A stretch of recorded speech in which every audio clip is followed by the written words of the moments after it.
Welcome to episode 319 of the Grip Strip Podcast, the Winning Never Gets Old edition of the Grip Strip Podcast. Uh, Been an interesting and quite a celebratory weekend for me, and we'll definitely be talking about that. My name is Philip Matthew. I'm your host.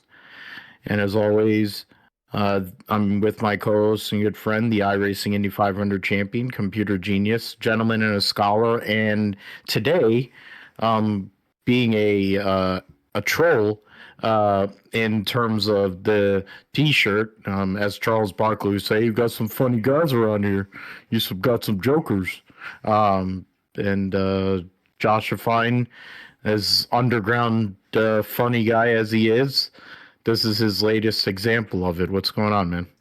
I'm doing good, Phil. Yeah, as for the people, got the Indiana Pacers IndyCar shirt here for all those people that might be watching. But no, yeah, no, just to troll a little bit there, just to remind people before this year, before the Halliban tore his Achilles, it was the Pacers who stopped the Knicks. But no, obviously, I don't know if that would have happened this year if he was healthy and all that. But no, I mean, yeah, congrats on the Knicks winning, of course. I did not really want to see that. I guess I would have preferred the Spurs winning, but even that I didn't really care too much about. So honestly, I think once the Orlando Magic lost in their playoff run, I was basically checked out of the finals here. But I will say at least the Thunder didn't win this time. So SGA and his foul causing self and all that stuff. At least that didn't happen this year.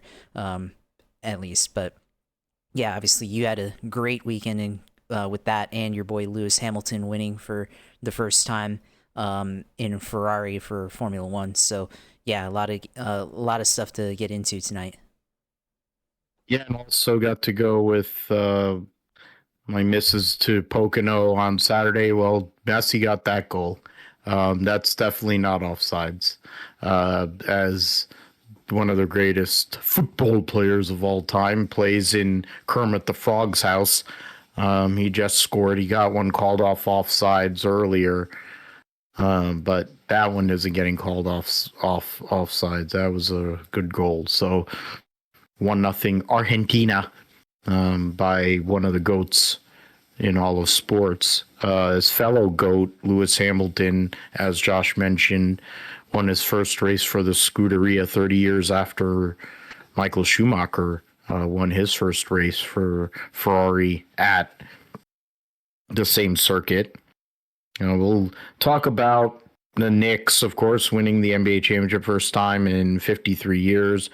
I'll get a quick mention. Of course, I'm wearing the bowling shirt to reference EJ Tackett, who likely locked up his fourth consecutive Player of the Year.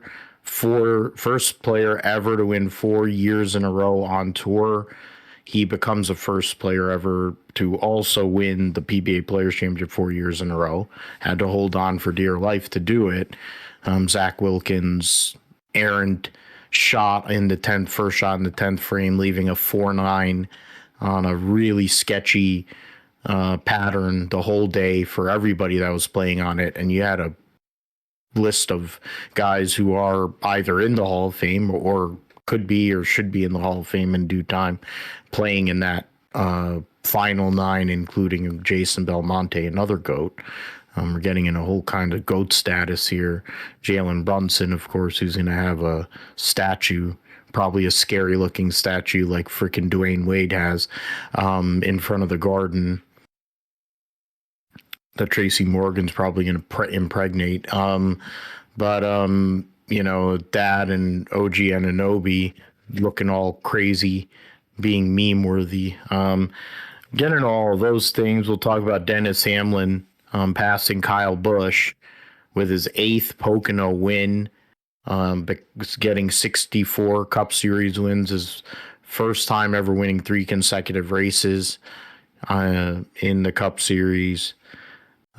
Talk about that. We'll talk about Legacy Motor Club with that Jones boy and John Hunter Nemechek, standout performances for them, and the points.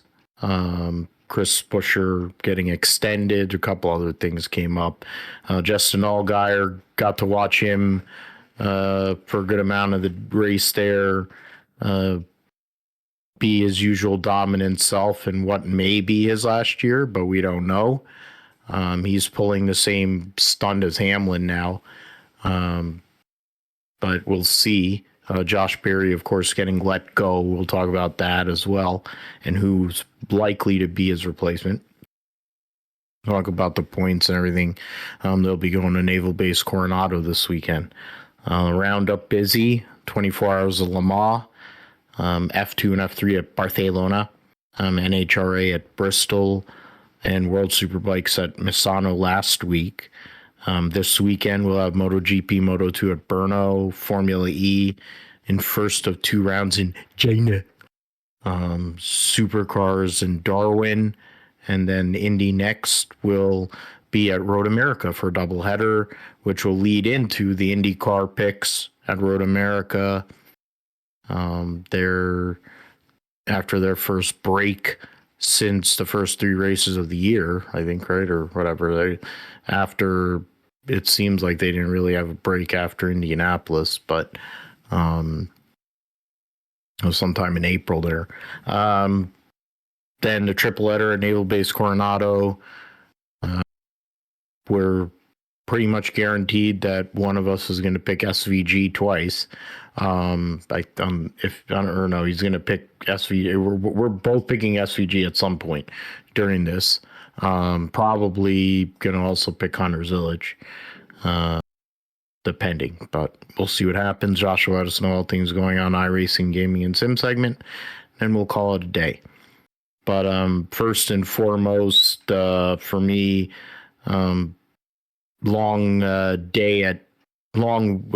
week because of the shittiness of the work, but having to go to Pocono, drive out there. Drive wasn't so bad. It's just driving on 80 sucks. It's a terrible road, one of many terrible roads in this state. But got there, had plenty of time. Got to argue with Amy about the planning that we did, or me not doing planning while she likes to plan everything, which then led me to want to drink more Miller Lite. Then once we actually went into the track and all the vendors and things like that, they had plenty of activations and stuff like that for the race. I'm leading into the Knicks part here because this whole day did tastings, or the sponsor on Alfredo's car was doing tastings for their rum and vodkas, and they had like hard seltzers or whatever. So of course we both took a few tastes there, so that was good. Both got Tony Stewart Ram t-shirts now, so that's nice. They're running out of stuff, so it shows that people are going to the Ram truck to get Butterbean paraphernalia and Tony Stewart stuff, and it shows that Tony's still loved in the sport, even though I'm sure he doesn't love it, or the guy that runs it now. Race itself, seats were good, all that was good, but it was hot, wasn't feeling great. So while we were coming back, I knew the game was going to be going on. Watch the first quarter, and of course, the Knicks usually have a tough first quarter because San Antonio comes out like wildfire, and they did that again. And then I was like, you know what? I had done it during Game 4. And in my own superstition, I've been listening. I listen to FAN here, WFAN here, the New York tri-state area, and you hear about all the superstitions people have. So I turned it off and missed out on the greatest comeback in NBA finals history, which is sad, but whatever. That's why DVR exists. Got to watch OG Anunoby's insane putback. Tip in, put back, Jalen Brunson bringing him back, then going and looking at this game and Jalen Brunson doing things that only Michael Jordan, of course, connecting that to, of course, our show and 2311. We'll talk about his co-owner soon enough. But something that only Michael Jordan's ever done in a NBA finals game, which is crazy.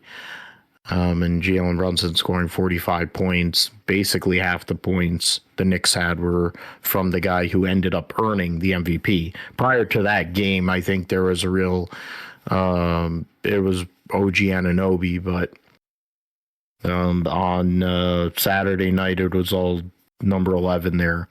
A guy who was basically panned by the majority for the signing, the franchise itself, the organization, and Jalen Brunson itself has proven over the last few years that he is a franchise player and that he's got the build-up, the makeup to deal with New York.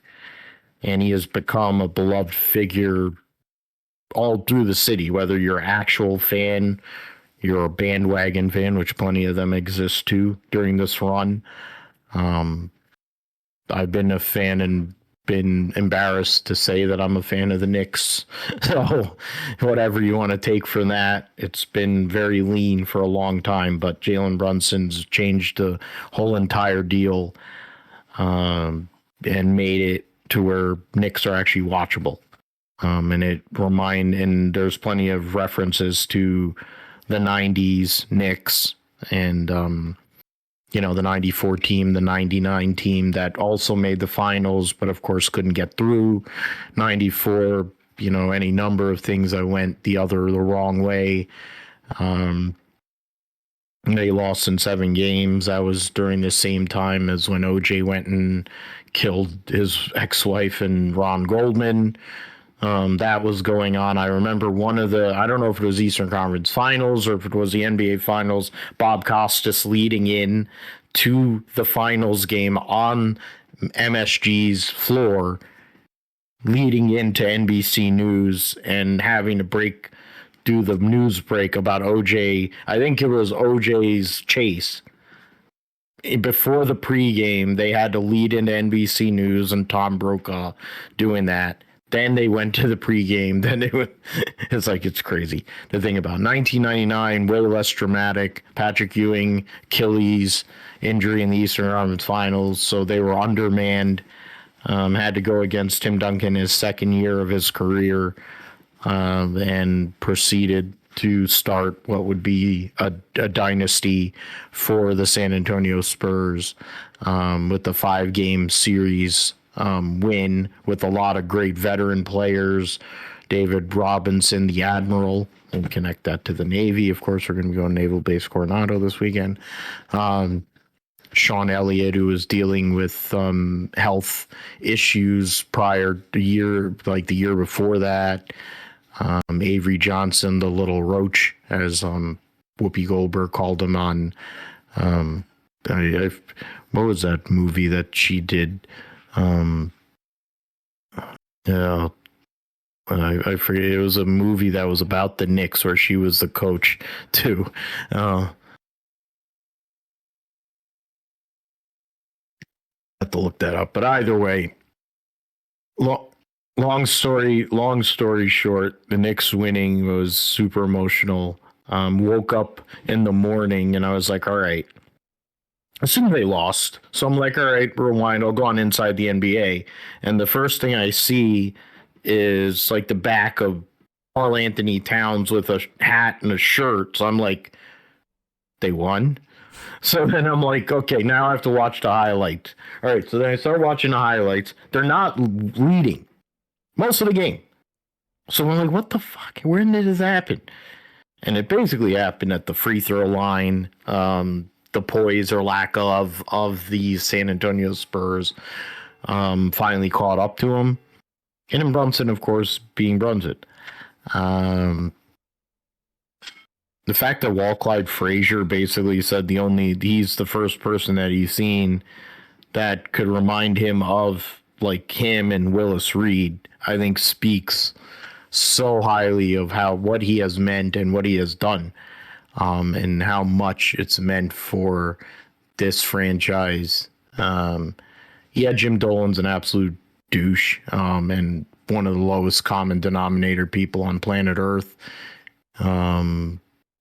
He is a reviled person. He's given himself grace for at least like maybe a couple of weeks, for his obvious choices in Friends, but and is being a terrible owner and executive in sports for 30 plus years. But this team made up for it and compensated for him there.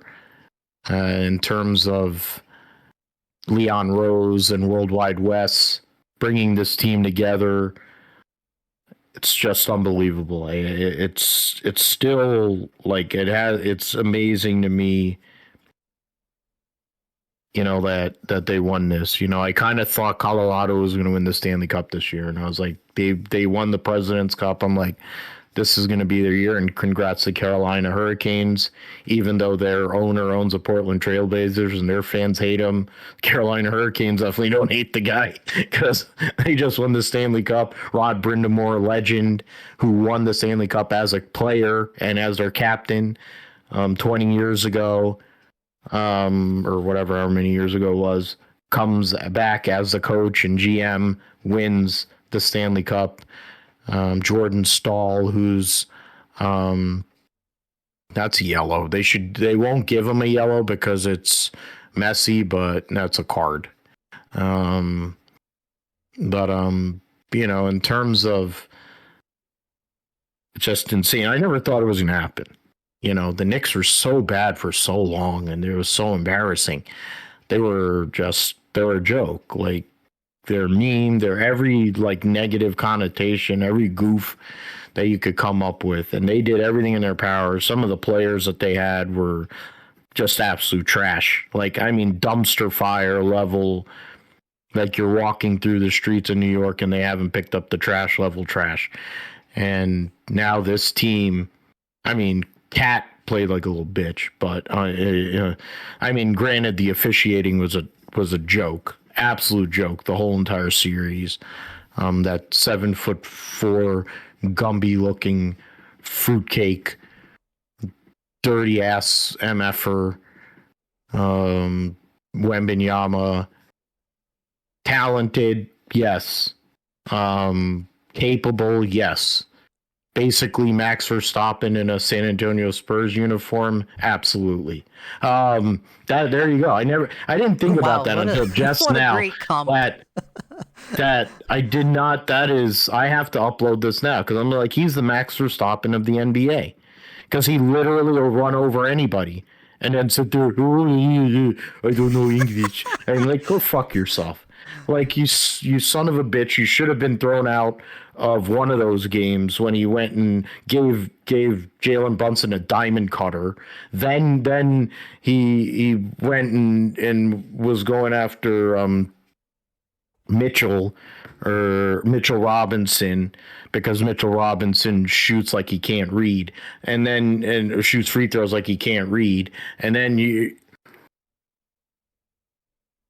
a guy who's a big time choke artist, like he showed in this series, he couldn't all of a sudden, I'm such a great free throw shooter, and then when it came down to it, he shit his pants.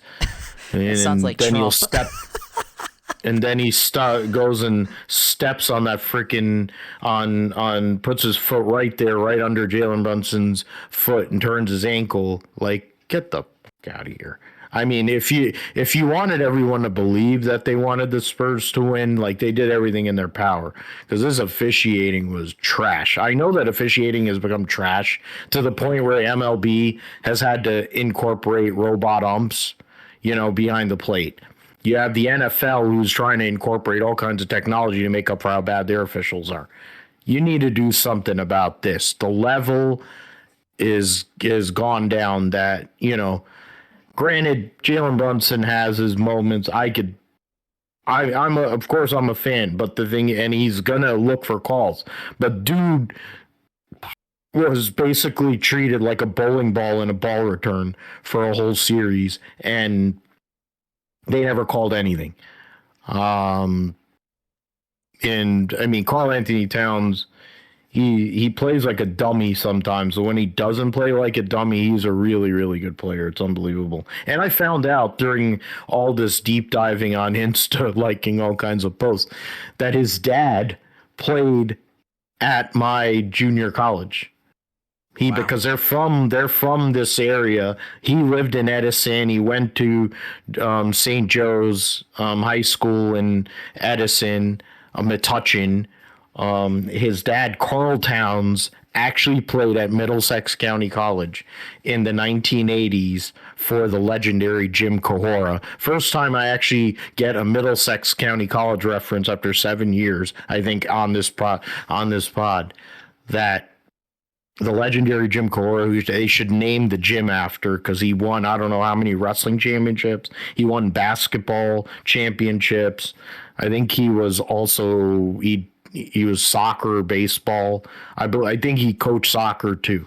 He was that good, and then he taught. He was a health professor and taught whatever other courses for like 40 years.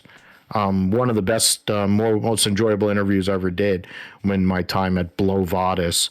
Didn't know that, so I'm like, man, I didn't know that Carl Towns actually played there. I should have, man. We should have covered the hell out of that one. I don't know how the hell we missed that. But you know, Josh Hart, the absolute, he's a dummy. He is funny though. I'll tell you, he is stupid, but he's hilarious. Jose Alvarado is a vibe. I want to hang out with Jose Alvarado. GT, Grand Theft Alvarado. He came through in Game 4. OG Anunoby likely got something going on, but man, he is funny. He is an absolute beast. What a defender. What a player. A lot of these other guys, Mitchell Robinson looks like an absolute retard when he shoots free throws. He makes Shaq's free throw shooting look like it's Reggie Miller's. But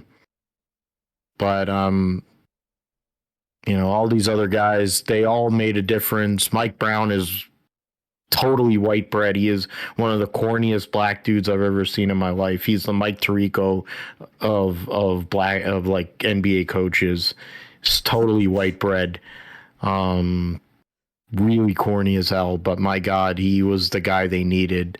They do the whole Finding Nemo thing when they say his name.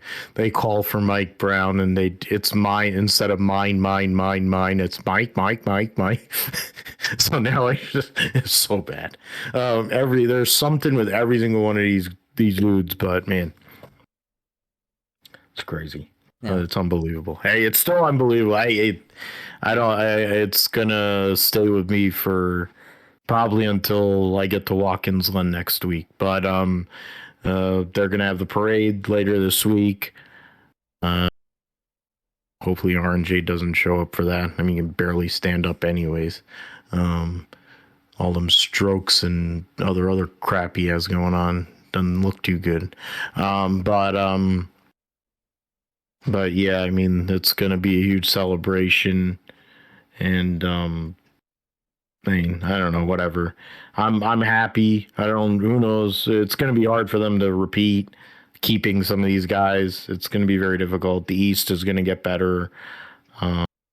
But for this moment in time and for this season and for until next June, the NBA champions are the New York Knicks.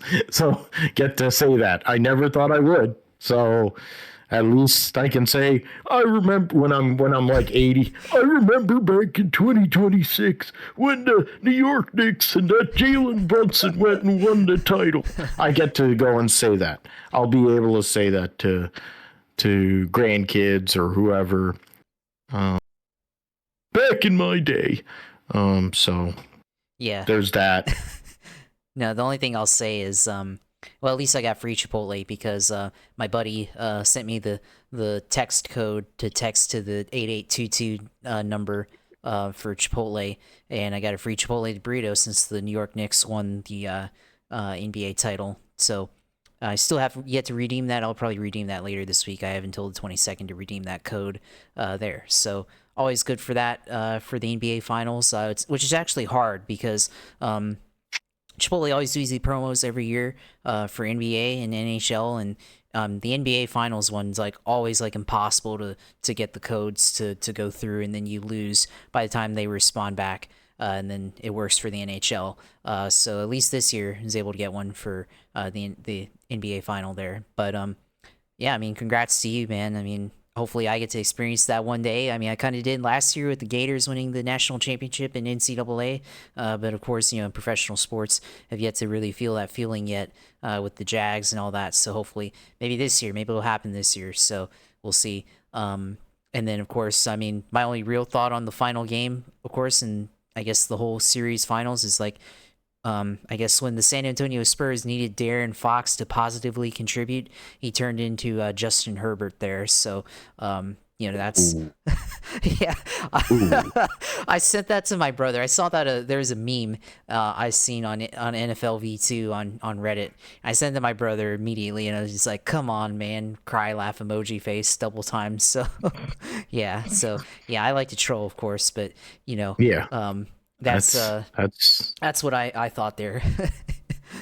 that's pretty dirty. But there's also the connection that essentially Mike Brown called out De'Aaron Fox at the end of a game in December. I think, what is it, 2 years ago? Yeah, when they were on the other Kings, the and Kings. yeah, and he was the head coach, and De'Aaron Fox was their lead dog. And like the next day, Mike Brown got fired. So De'Aaron Fox was a liability in this series. And that was a huge. He's a veteran presence on that team. I think that's part of the problem. San Antonio, of course, you have somebody in Wembanyama that deserves to get like chair shotted, clotheslined, and get put through a flaming table by the Dudley boys and the Hardy boys, and then get like taken through a death match by like Ian Rotten, and then even after that, I'd still want to run him over with a car. He's that dirty of a player, but either way, we beat that pansy. He'll probably get his eventually, but he's probably going to get jacked up now. So congratulations, boy. You got what's coming to you. The Knicks weren't able to give it to you, but whether it's the Oklahoma City Thunder, whether it's some other team that decides to get Giannis, whether it's somebody in the East, somebody's going to give you one, and you're going to pay the price. But it is what it is. Mitch Johnson definitely MIA at times. Could have definitely. There's plenty of ways where San Antonio wins the series 4-1. But the one thing I'll give to San Antonio, Dylan Harper, another local kid, went to Rutgers. We had Dylan Harper and Ace Bailey, and Rutgers didn't even sniff the NCAA tournament. Is one of the more unbelievable and inexplicable things, but it's only Rutgers could do something like that. When you have two guys that are going to be top 3 draft picks and you can't even sniff the NCAA tournament, makes no sense to me. But whatever. That kid can play. He's a great defender. His shot, he needs to work on his shot. But the thing is, he is gonna be a problem as we go forward. Him and Stefan Castle looks like a goddamn pineapple under the sea. Those two guys could dominate that backcourt or play the 2 and the 3. Or no, they'll be the backcourt here. They're gonna get rid of De'Aaron Fox. In terms of forwards, I don't know who they're gonna. Champetti, I think, also is there. So it's like, yeah, they'll probably put Castle at the 3. Champetti can shoot. When he gets on, he's really tough. Another local kid from New York. So they have players. They definitely do. That actually play the game the right way. But yeah, we'll see what happens. Going to be somewhat interesting with the draft coming up here shortly, and then free agency. Not too many big names, but I think Giannis is on the block, so there's always that. There's opportunity. The Knicks prove that if you're willing to f them picks like they did with Mikal Bridges, it can actually go and work out that way, same way as it did for those freaking Rams.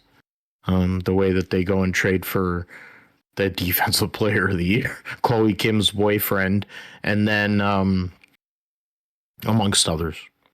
But yeah, get a quick reference here to EJ Tackett going out and having to hold on, but after dominating the World Series of Bowling, qualifying in the number 1 seed, only having to bowl one match to win a 4th consecutive PBA World Championship, unprecedented, never done before, goes out there and does it on the bench, sitting on the bench when Zach Wilkins leaves a 4-9, first shot in the 10th. Needed to make it and then get 6. He got 1. To lose. Wilkins had run the ladder from the opening show from the 7 seed to get himself into a position to possibly win his first career major and then lock up player of the year, because that would have been his 3rd win in the last, I think, 5 events or 6 events. After never winning before, going and winning 2 events, getting the number 1 seed at the Tournament of Champions, and being, a match away from possibly winning that. But for EJ Tackett, 28th career title, getting into the pantheon of the greatest players ever, 4th Players Championship in a row, first one ever to do it, for first ever player on PBA Tour issue in 4 years in a row, $100,000. Locks up his 4th consecutive player of the year. Is unbelievable. Even though Lucky Strike and Tom Clark are trying to kill the PBA Tour, EJ Tackett shows up no matter what they put out there and he goes out and just cashes and gets on TV. He's like the modern day Walter Ray Williams Jr. And just unbelievable player. Just have to respect them, and he's total class. And also he's sponsored by Tony, so that also, he's an Indiana boy from Bluffton, Indiana. He's one of 2 guys sponsored by Tony.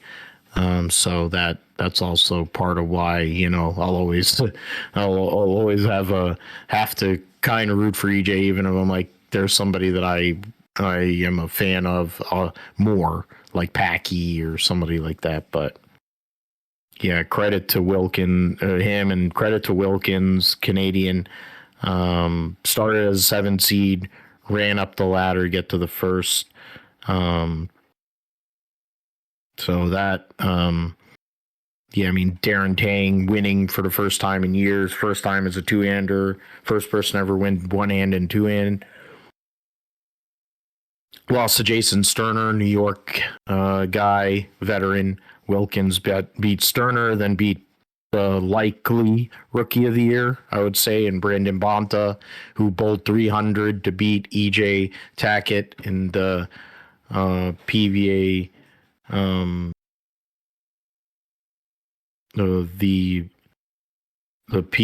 the Players Championship. This is the World Championship.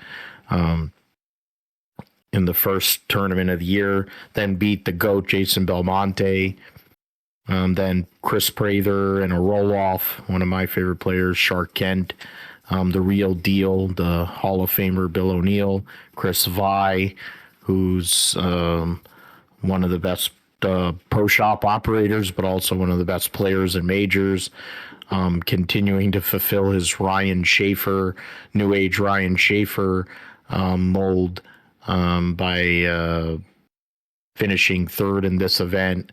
And then, EJ Tackett going out there and getting that win. Wilkins still gets 60 grand.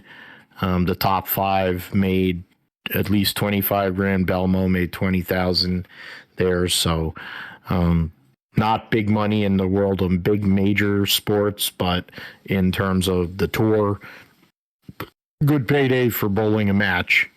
At least for this weekend, they had to bowl 66 games to get to that point. So during qualifying. All right, so now we go from NBA, we go from bowling, and we go to the Spanish Grand Prix. Usually Formula One is buried, but there's obvious bias here because Lewis Hamilton went out there and took a Ferrari with a bunch of upgrades, and they didn't get the start. I mean, he got a good start, but George Russell started on pole, got a solid enough start as well, and took the lead going into turn one. Kimi Antonelli was right there, and it was a battle between the Mercedes and Ferrari there, and that was what it looked like it was going to be for this race in general.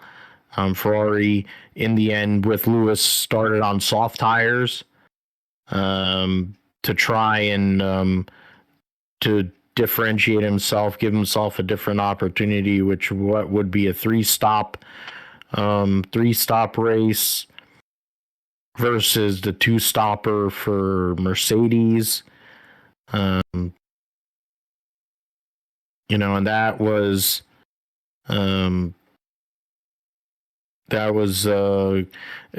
interesting strat there to go and do a to go and adjust. And even with the three-stop strategy versus the two-stoppers, the Mercedes, I think, pitted right there with him.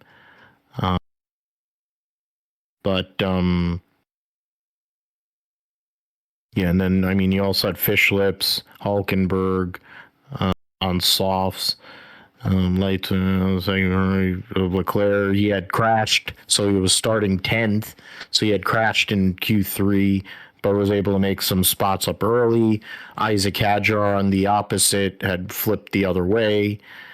So there was issues with that going through. But, I mean, essentially the race itself, Ferrari was still in a position where they were going to need a little bit of help for Lewis to go and get the job done. Mercedes did have okay pace. It looked like Antonelli had more pace than Russell at times. But it looked like a management deal between those two. Lando Norris was right out there, but wasn't really as much of a factor. Fishlips and Leclerc also had their battles, but the VSC came out whilst Lewis was leading the race when his old teammate, his good buddy, and Spanish hero Fred Alonso in the Aston Martin toilet stopped on the racetrack, and they had to pull the car off into a safer area, opened the door for Lewis to pit under the VSC, get a fresh set of, I believe it was hard tires at that point, and was somehow or another able to come out, get to the timing line before Russell, and then the VSC ended. He went off and won the race. There was a thought of possible penalty for not taking into account one of the other safety car or one of the yellows, but he pulled away and he ended up winning by nearly 20 seconds over George Russell, who had ceded second place to his teammate Kimi Antonelli. But when they went on his onboard, I heard a weird shift or decel take place on that front straightaway when he made that pass, and then soon after his car quit. There were plenty of DNFs in this race. There were 7 retirements. You had Alex Albon, who had to go back to the pits and do repairs before coming back out, finishing 11 laps down. Leclerc had issues as well, and had to, with the floor, I believe, there, and had to retire. So, yeah, only 15 finishers on the day. There were 5 cars on the lead lap at the end. The results: Lewis Hamilton, Russell, Norris making the first all British podium since 1968. Fishlips, Piastri rounding out your lead lap finishers. Then you have Hadjar, who came back to 6th. Then Pierre Gasly, Liam Lawson, Arvid Lindblad, and Franco Colapinto. So the midfield battle there, Alpine Racing Bulls getting points, while the rest, which include the Audi of Bortoleto, Sainz for Williams, Ocon for Haas, and then Perez for Cadillac, your other finishers. But yeah, I mean, it was definitely, I'd been emotional watching the Knicks thing, and then Lewis winning was, it was a lot less emotional, I think, than I was when he won at Silverstone a couple of years ago. But it was, I know you posted in our group chat for the Fall Brawl League, but it was a great performance, and it reminded me of some of the great performances that Lewis had in his heyday, just a few years ago, when it was very efficient. And Carlos Santi is the Italian Bono, is a new engineer, very calm, cool, collected, gives him information. Lewis was very calm and loose, and it's a scary thing, I think, for everybody, that he's in this mode. Charles Leclerc seems disconnected with the car and making mistakes, which he does do, and he's very fast, and the reality is their long term is him. But at least for this time, and maybe hopefully for this year and next year, it looks like Ferrari have something here, especially with Lewis. But at least it's something, 30 years of symmetry with Lewis and Michael Schumacher, the 2 7-time world champions, for everything he went through to last year, doubting how good he was or doubting if he could still do it, all the naysayers, to go out there and get the job done the way he did was quite impressive, Josh. And I think it's scary for the rest of the field, because he's plenty capable of winning more. I do think that the power unit limitations that they do have, though, are going to be a problem as the season goes on at some of these longer circuits.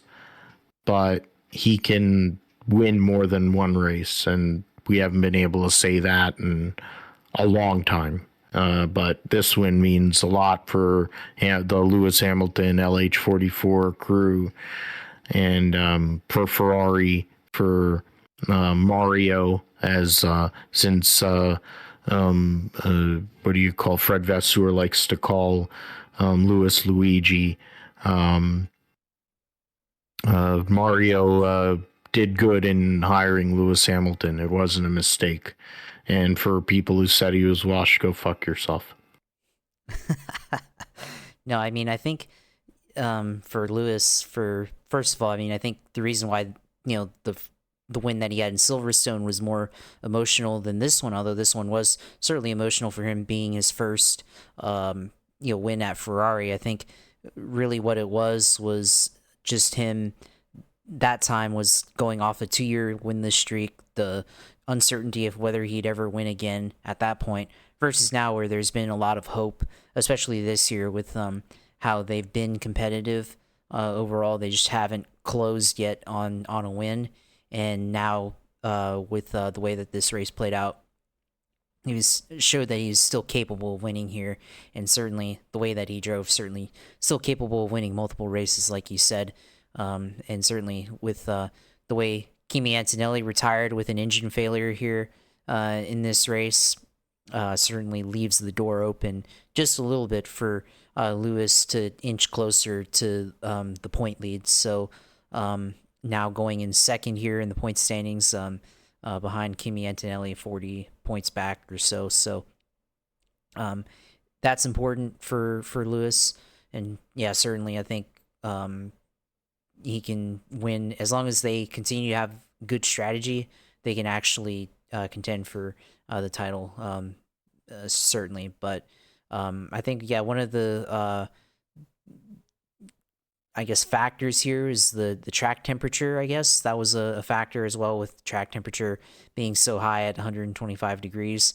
That definitely factored into the strategy, gave an advantage for Ferrari to be able to capitalize on that and take advantage of the undercut there and force Russell to cover and go on to mediums there. So that definitely helped him there. And for Lewis, just going out there, setting the pace, and driving away from the field. I mean, that's the Lewis Hamilton that we knew when he was in Mercedes at his peak.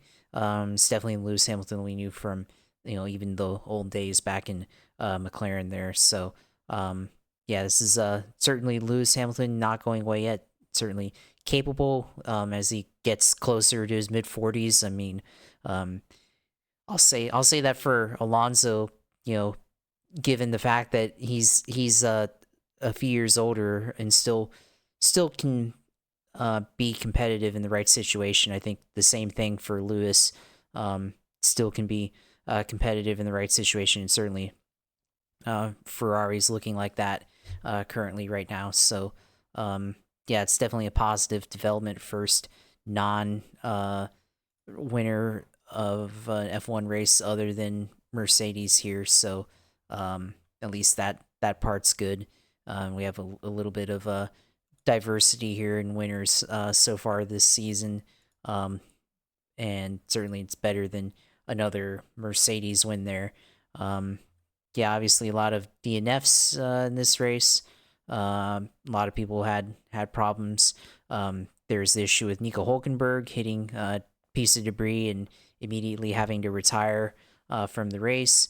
That was pretty crazy there. How that happened. So that was pretty interesting there.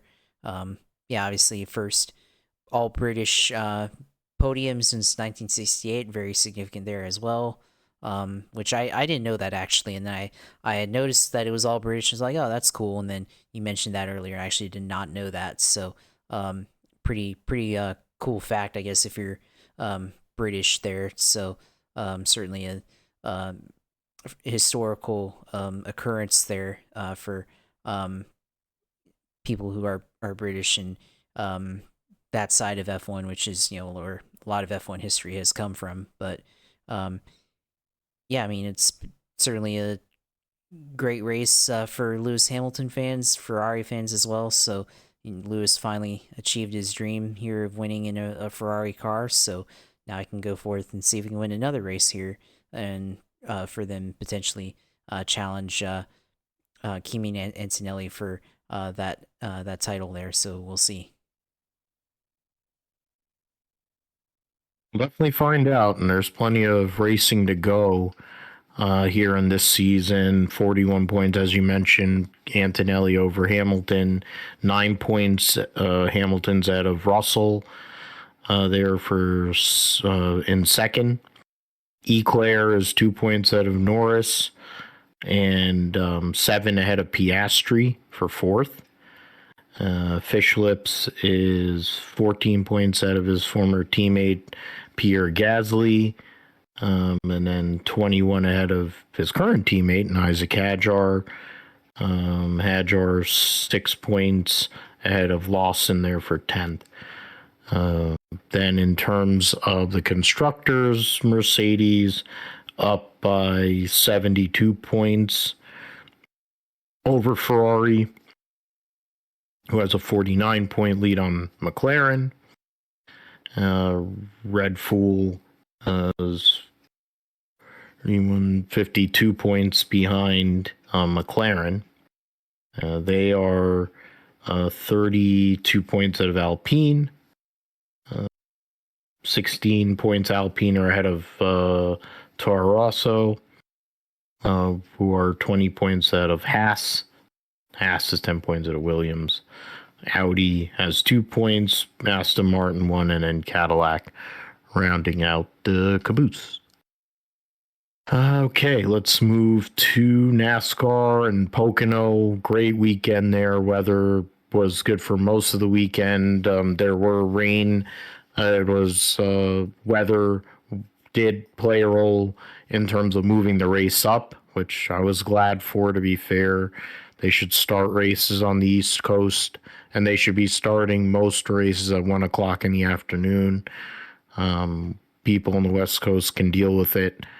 I don't really care about some of their rating, whatever things. Mike Forty talked about communication. What was that? Said the call was made Saturday morning and started earlier because of a significant chance of rain at 5. 3 p.m. start time, you're looking at maybe getting through stage 2. The average time about rate of the race is about 3 hours, so if we moved it up only an hour, we probably not going to get in all 160 laps. Because of the logistics to move the broadcast compound and other setup equipment, Naval Base Coronado 40 said the contingency plan was 8 a.m.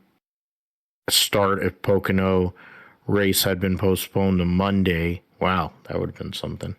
We really need to get that race in on Sunday. 40 said there were a lot of things working against us. We had a rain situation. I think everyone was pretty eager and had a lot of angst to get that race going by any means possible. Everyone worked together. They moved the race up. It was a huge crowd. I'm just looking at one picture they have that's on J-Ski, and it was super packed. We were sitting, Amy and I were sitting in the 300 section, which is the covered section, and it just looks full everywhere, which is insane. Which was huge. We sat there for Saturday, didn't go Sunday. We weren't going to try, it wasn't going to work. It was too much. I've learned my lesson. If they had scheduled the race to actually start at 1 o'clock for real, then it might have actually been worth it if I knew there was other people that I could have gone with and could have made a whole day of it. But in this case, they did move the race up.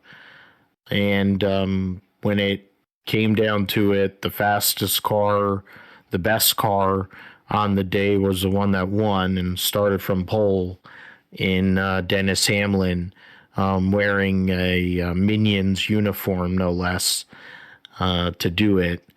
He led 28 laps, won stage 1 in the process of getting what is his 64th career win. His third win in a row and 4th of the year and 5th total, counting his all-star race win. Tyler Reddick, who had a nondescript day for most of the day, they ran long, went on fresher tires, and was able to move through the field and was probably 2 laps away from passing Hamlin outright. but loses 32 points to his car owner in the point standings. William Byron, John Hunter Nemechek, who led the most laps in this race. Kyle Larson, 5th. That Jones boy in 6th.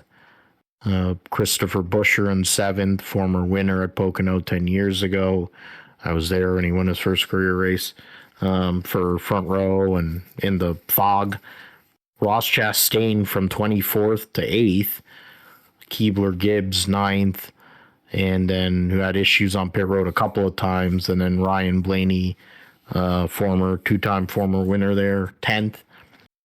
William Clyde Elliott II, the 2 chases. William Clyde Elliott II was 11th. The defending race winner, Chase Briscoe, who got a bunch of stage points to kind of save his day because he had issues there on the restart coming for stage 3. Nacho Libre was 13th. Richard, who spun in practice and was able to get repairs and get new tires, came from 21st to 15th. Hank Hill caused a multi-car wreck, which was also kind of triggered by SVG, but finished 18th. Todd Gilliland stayed out in the second stage, won that stage, ended up 19th, and then Hurricane Osavar was 20th. Joey Logano 34th the day. Brad Keselowski was taken out in that multi-car wreck there that was triggered by the 33 and the 97. He was an analyst for Amazon on Sunday. Casey Mears trying to get to the 500 starts, goes and loses a wheel. And Gagson, I forget, he had some sort of handling problem, whatever. But it was there were a lot of drivers that led. I mean, granted, there was really about 5. I mean, you had Bell, who finished 26th and tried to run it on a fuel save and didn't save enough. He fell short. He was more than a lap short there. 5 drivers led double-digit laps, but when it comes down to it, Denny Hamlin was the best car and went out there and has cut the points lead, Josh, and now it's a real discussion on who's going to win this regular season title. Dennis wants the one that comes in November at Homestead, but he could get an earlier prize the way he's running at the moment. Yeah, absolutely. And yeah, Denny 3 in a row now.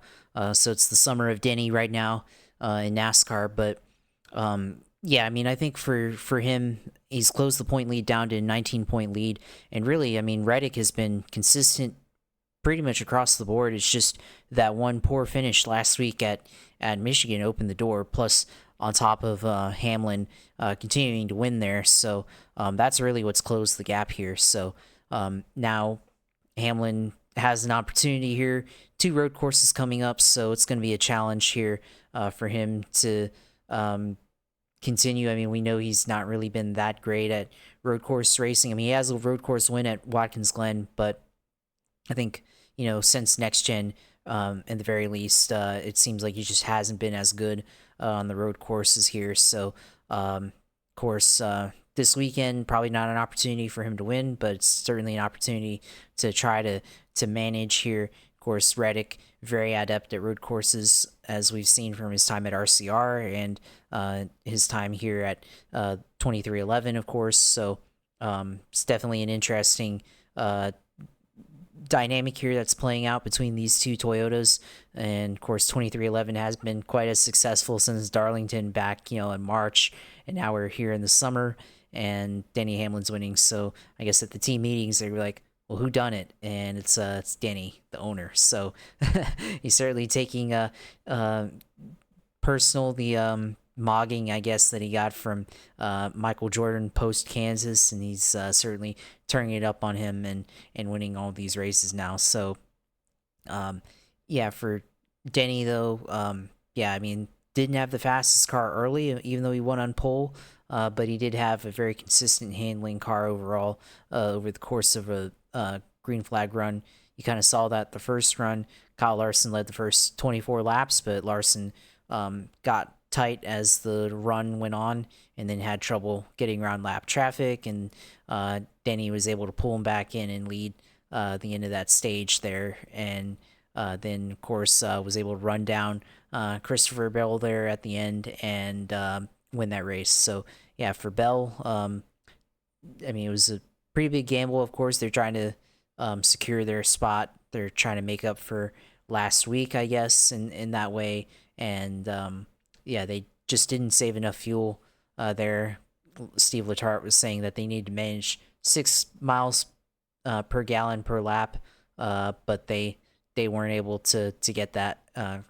And they were continuing to average just under that number, so that all adds up cumulatively. And then, of course, saw in the final lap out of gas there, coming to the final lap there. So disappointing result for Christopher Bell. I actually thought maybe he might win if it went green, but with the way that race kind of played out, just didn't have the pace there to or the track position there to stay ahead of Denny Hamlin there. And for a minute thought maybe Denny Hamlin would have to battle it out with William Byron there, 17 laps to go, but Byron wasn't able to close in on him, and Denny was able to continue marching down the track to get to Christopher Bell, with 6 laps to go there. So yeah, for Bell, it's a missed opportunity at a win.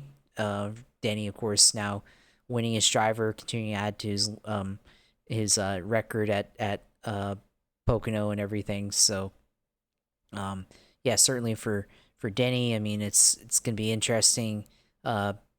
This after these next 2 races, how can you, if he can at least not lose anything to Reddick, now becomes a question of how can he close in on Reddick, as we get closer to the regular season finale in Daytona. So yeah, I mean, I think it's clear that even beyond the regular season, it's going to be one of those 2 guys. Now you talk about the rest of the top 5, 6, there could be something that happened there, but honestly, I mean, based on the way the season has gone, based on the way those 2 cars have run, I really don't see the title being anybody else but those 2 guys. And I think it's going to look like it at first. There'll be hope for 3rd, 4th, 5th place in the standings there for this Chase Championship, but I think as we get to 3rd or 4th race in the Chase, I think it's going to be very clear.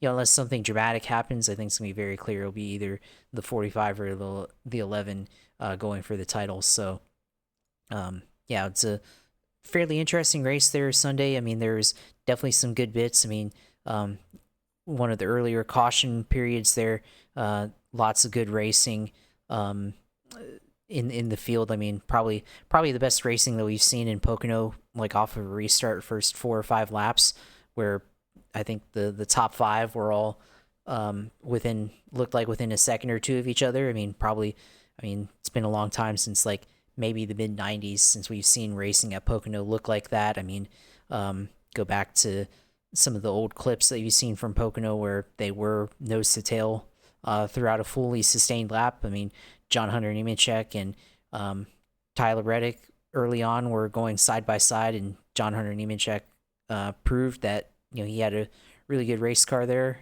Finished 4th, of course. So yeah, legacy with Eric Jones and John Hunter Nemechek. Now they're starting to put together results amidst their owner being completely trashed at the 24 Hours of Le Mans there. Great clip by Jimmy Jam there, of course.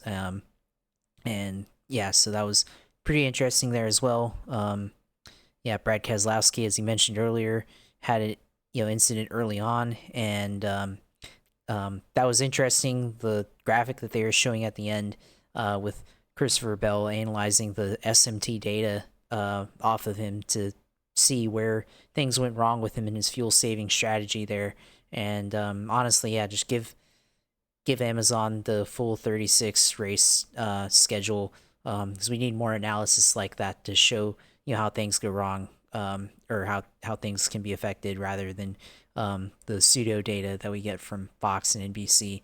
and all that, because that was some great analysis there at post race. So definitely changed how things can be looked at on a broadcast there. So definitely a unique moment there. But yeah, otherwise, Pocono definitely one of the more strategy like Pocono races, but certainly, if you're a Christopher Bell fan at the end, very nervous there, trying to see if he would win or get at least the top 5, and it all goes up in smoke. If you're Denny fan, excited, and he's closed the gap on Tyler Reddick there. So yeah, I mean, it's gonna be interesting here. These final 10 races here before we get to the chase, how I guess the regular season title plays out. Yeah, it's going to be dramatic for sure. And I do agree that for Reddick, he has the advantage, especially on this circuit that they're going to be racing this weekend.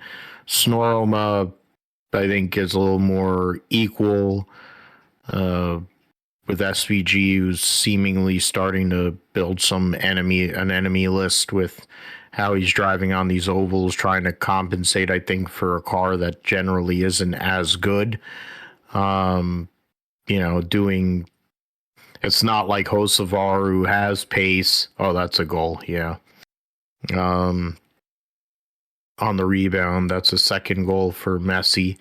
But in terms of this points battle, I mean, for Hamlin, the way that the championship, the next few races after the 2 road courses, which after San Diego starts that the bracket for the TNT schedule, and then there'll be an additional few races after that. But it's going to be interesting how this goes. 5 stage wins for Denny Hamlin, most of anybody.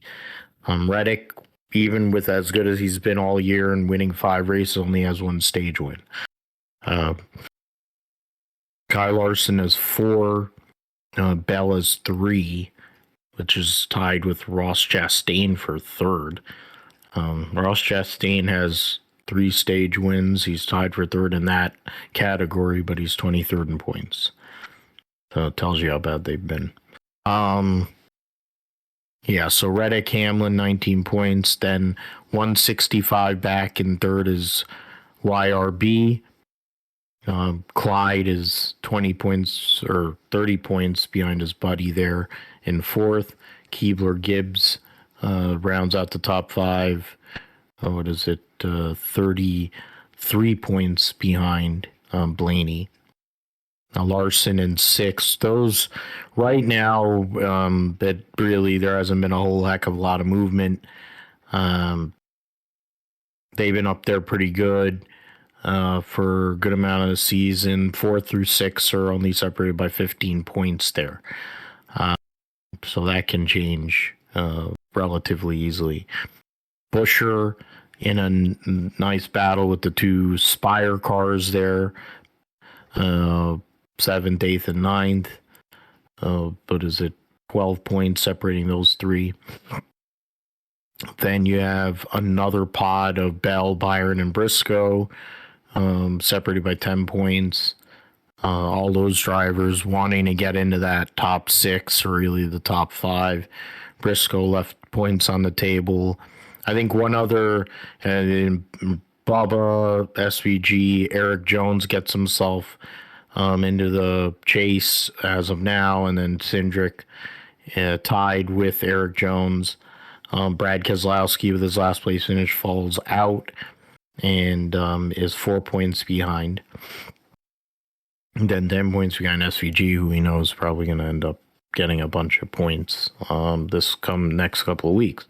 And then Joey Logano, currently 21 points back.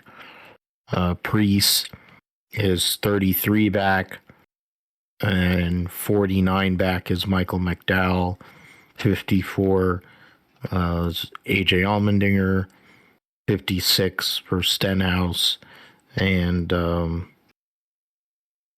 40 points back is Ross Chastain. Zane Smith, I think, is really, and I guess Gilliland I mean, we can make. I guess I can make an argument all the way to Herbst is really where the cutoff is. I believe for drivers, I really could make it. I mean, I probably should just dump Herbst out too.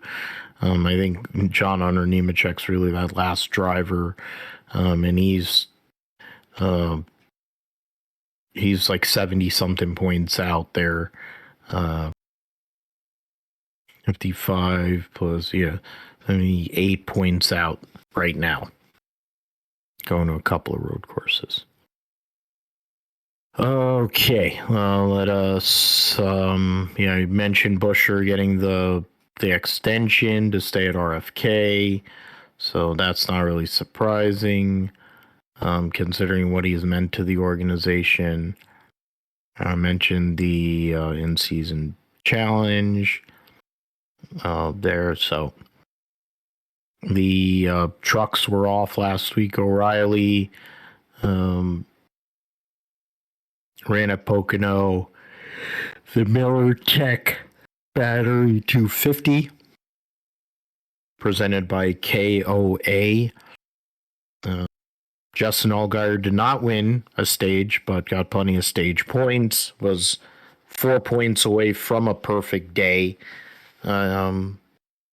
Brent Cruz won a stage, led a few laps, gave himself an opportunity there late. William Byron, third. Mayer, who was one of the guys that tried to make it interesting. Creed, Anthony Alfredo, the Big Rack Spirits car. That was some of the stuff we sampled there. Rajak Ruth driving for Jordan Anderson's team actually gets a decent run, finishes 7th. Buckshot Jones started on pole, finished 8th. Connor Zilich, 9th.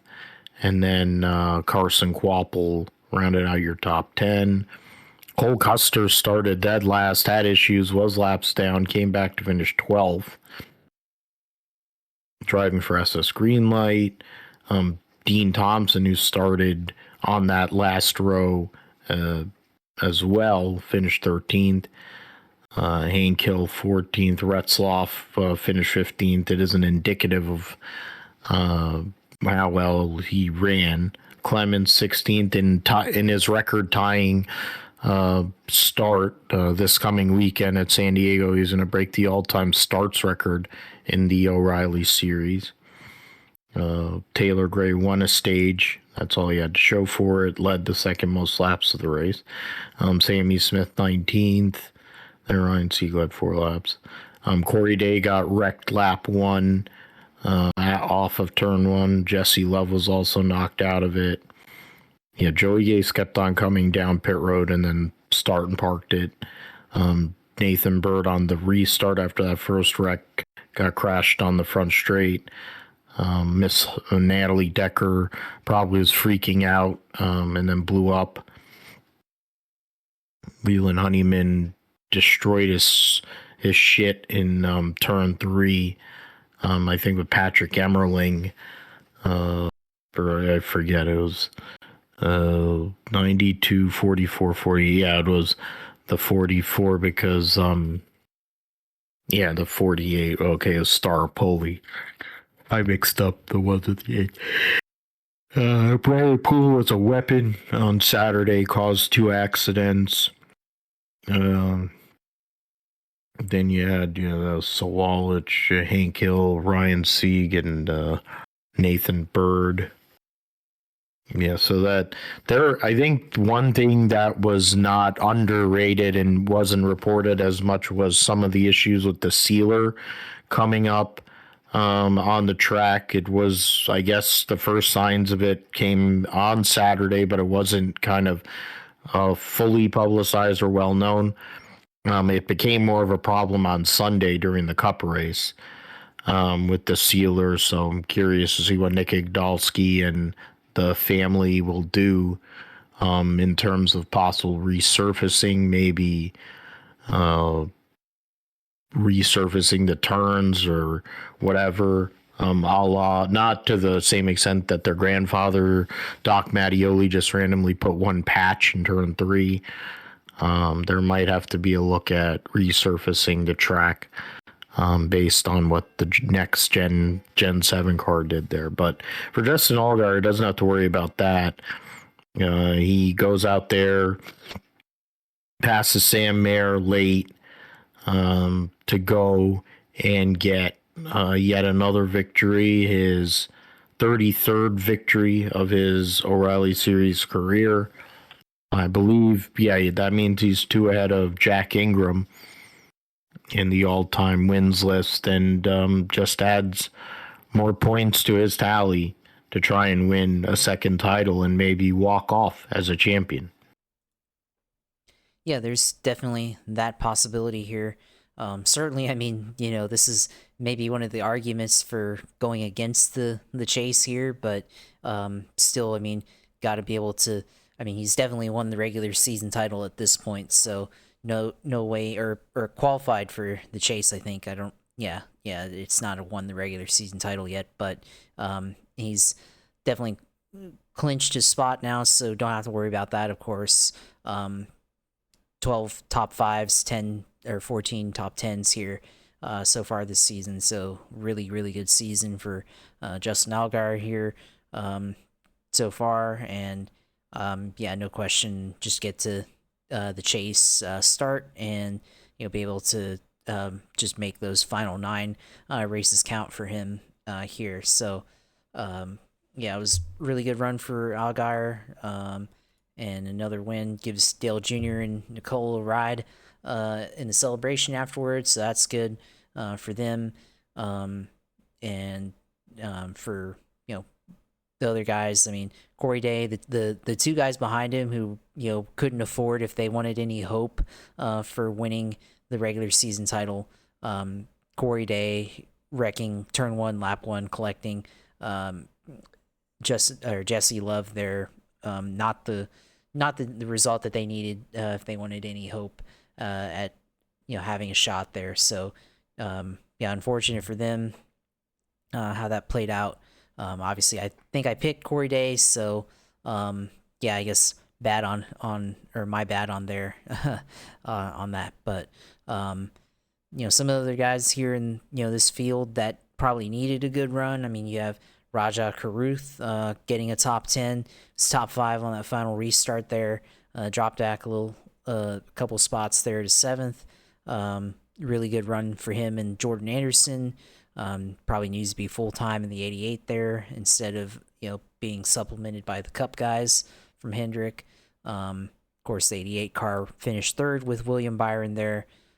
So I guess, yeah, good run for the 88 car in that sense. Carson Kvapil, of course, the other guy that's been bouncing around top 10 for him there. So, the other guys, Brandon Jones, I think he was up there for a bit, 1 pole, finished 8th there. Anthony Alfredo, really good run for that team in 6th place there.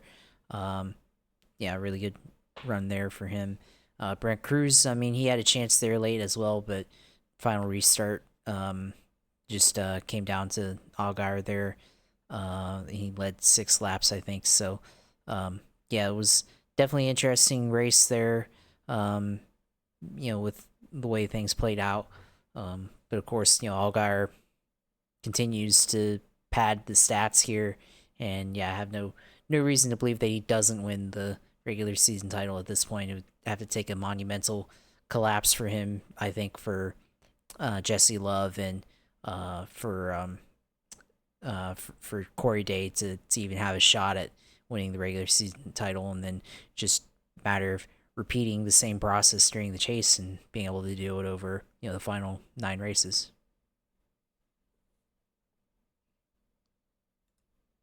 Yeah, in my search for looking at how many stage points has each Cup driver scored this year was interesting. Through Reddit, one of the Reddit guys on Reddit has a whole graphic, and he already has a graphic that shows Justin Allgaier locked into the chase here in middle of June, and there's still a good 2 months before, or 3, was it June, July, August, good 3 months before they start their chase.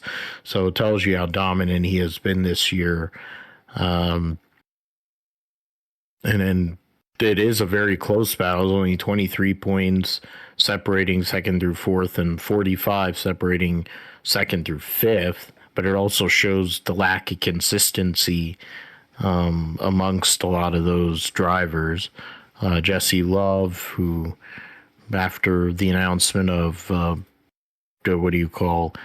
Josh Berry getting let go, it sounds like Jesse Love's going to go to Ford and Penske next year, amongst other changes. Possible that Noah Gagson moves over to RCR, and then that third seat at front row would probably go to Lane Riggs. I think that's the early takeaways on some of the cars that might be in play or are in play for next year. None of these guys. I think if Allgaier were to go out there as dominant as he's looking, I think he would walk off, and it opens a door for Josh Berry, who, while his Cup career, he does have the one Cup win. He's had some good runs. Hasn't been as fruitful as he probably wanted it to be. He could jump into a ready-made championship situation there and just kind of keep going with what he was doing in the past when he was driving for Junior Motorsports. Hill and Quapple tied for sixth. Sammy Smith there. Those three in a good pod, I think. Second through fifth are in a pod itself. Then Sam Mayer, Parker Retzloff, Sawalich, then Brent Cruz rounding out your top 10.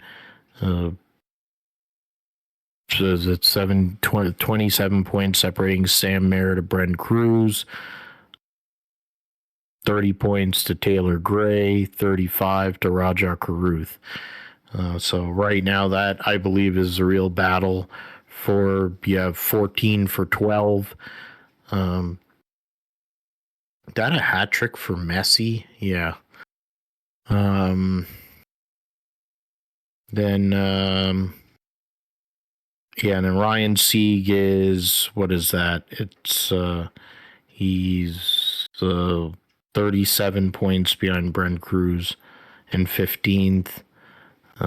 Alfredo, of course, missed one race for the drivers, he ran the drivers championship, his owners championship. They're not as far up there. Brennan Poole, Alfredo, Dean Thompson, Clemens has run way better than being 19th in points. Joe's, so we'll see how that moves forward, and what if the road course could make a difference.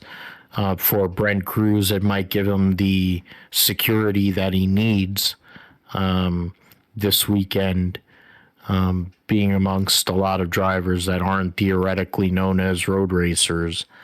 It could be a real opportunity weekend for him coming up. So let's move on to the roundup here. The 24 Hours of Le Mans was dramatic qualifying, saw the LMDH cars, so the ones that race here in IMSA, seemingly having an upper hand over the LMH counterparts, which are the Ferrari, the Toyota, and the like. But when it came down to it, in the 24 Hours of Le Mans, even with the whining from the likes of Toyota, they were able to go out there and get yet another victory. First one in 4 years. The Toyota number 7 of Nick DeVries, Kamui Kobayashi, and Mike Conway. The second Toyota of Brennan Hartley, Rio Hirakawa, and Sebastian Buemi finished third. Sandwich in between was the BMW number 20 of Robin Friends, Rene Rast, and Sheldon van der Linde. So that's had a late race pit stop and battle there to go and get that job done. Intereuropol defended their LMP2 title with the number 43. Schmiekowski, Yellowly, and Tom Dillman win over their 434 car, driven by Bijoy Garg, Rashad Garus, and Nico Mueller. The Duquesne car was in the mix, which was being driven by one of the drivers were Dorian Pan. So unfortunate for them. Then Corvette with Ben Keating, another class victory. TF Sport, Johnny Edgar, Nicky Gatsberg there for the LMGT3 battle there in Corvette. Aston, so those are Toyota. Then in terms of the LMP2, the two, and then the Forester Racing by Panis LMP2 car was third. And in LMGT3, it was TS Ford Corvette, then the Akotis ASP Lexus, and then the Harder Racing Aston rounding out the podium. The F2 and F3 at Barcelona. We'll start with Formula 2 at Barcelona, Catalunya. Kushmaini won the sprint race, and Rafael Camara won the feature. Sprint race, Kushmaini got really mini, Soloff your podium, Noah Leon. Colton Herta gets a top 5 finish. Camara, Beganovic, Dunn, Interpruvasak, and Montoya round out your top 10.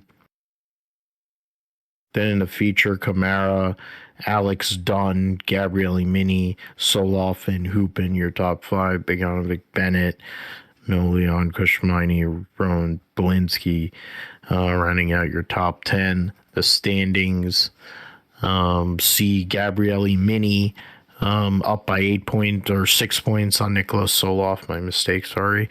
Ruben Camara gets himself to within 17 points of the lead. And then, or 69, 17. Alex Dunn is 19 back. That's the real battle there. Kushmaini moved himself up to 9th. Montoya 12th. Colton Herta 13th. Yeah, then in Formula 2 or Formula 3, you had Wharton, the sprint race winner, Theophil Nile, the winner of the feature.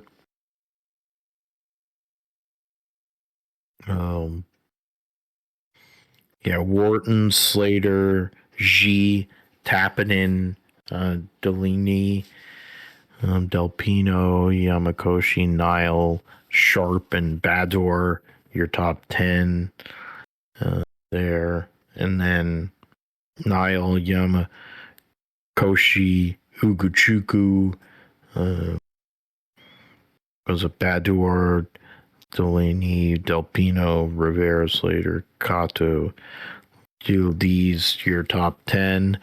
The standings heading to Spielberg, Uguchuku still leads the points, but strong last 2 feature races at least for Teofil Nile, who other than those 2 feature races had scored 5 points. Delpino is 10 points back in 3rd, Slater 11 back in 4th. That's the battle. We'll see if the American can hold on. Move on to NHRA. They were at Bristol. Let's see here. The results of the Thunder Valley Super Grip Thunder Valley Nationals. Antron Brown gets his second win in top fuel over Sean Langdon. Matt Hagan gets the win over Dan Wilkerson in Funny Car. Matt Hartford over Greg Anderson in Pro Stock. Herrera over his teammate and defending champion Richard Gadsden in Pro Stock Motorcycle. Yeah, trying to see too fast. Yeah. The point standings: Langdon up by 114 over Doug Coletta.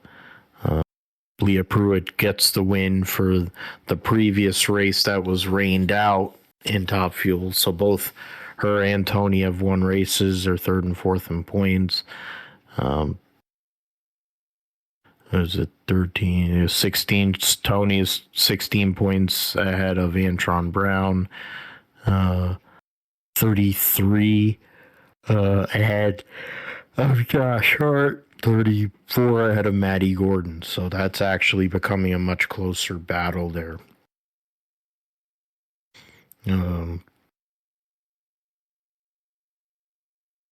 Then in Funny Car, they don't have anything. Pro Stock, Dallas Glenn's only 11 points back. There in Pro Stock, Matt Hartford goes up to third, 14 points out of Greg Stanfield. So yeah, there's that. Then Richard Gadsden, 68 points out of Angie Smith, 73 out of Gage Herrera, who won. Then Matt Smith, who had an illness, had to miss a race, is fourth. So he still has a cushion. More than likely is one more race before he comes back. Then World Superbike at Misano in so the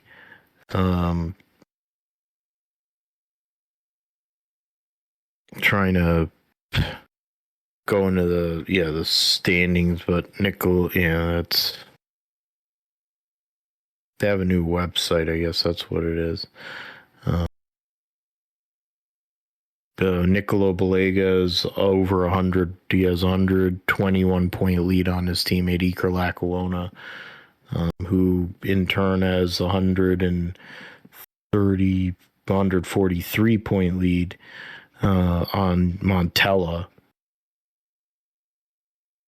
We got through those. Garrett Gerloff currently 11th in points in World Superbike. At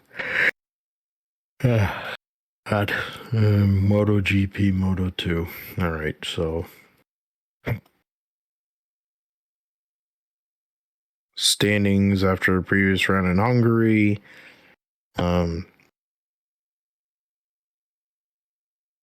Bezzecchi still up 20 points over Martin, his teammate. Fabio Di Gianantonio in third. Acosta fourth. 6 points behind him after finishing second in Hungary. And Marc Marquez in fifth, coming off a win. His first win of the year. Ayagura's sixth.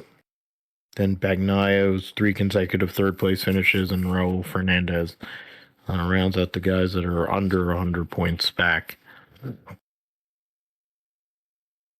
In Moto2, Gonzalez leads like nearly 50 points over Guevara, Vietti, Agus, Holgado, Alonso, then Lopez, Ortola, Salic, and Munoz.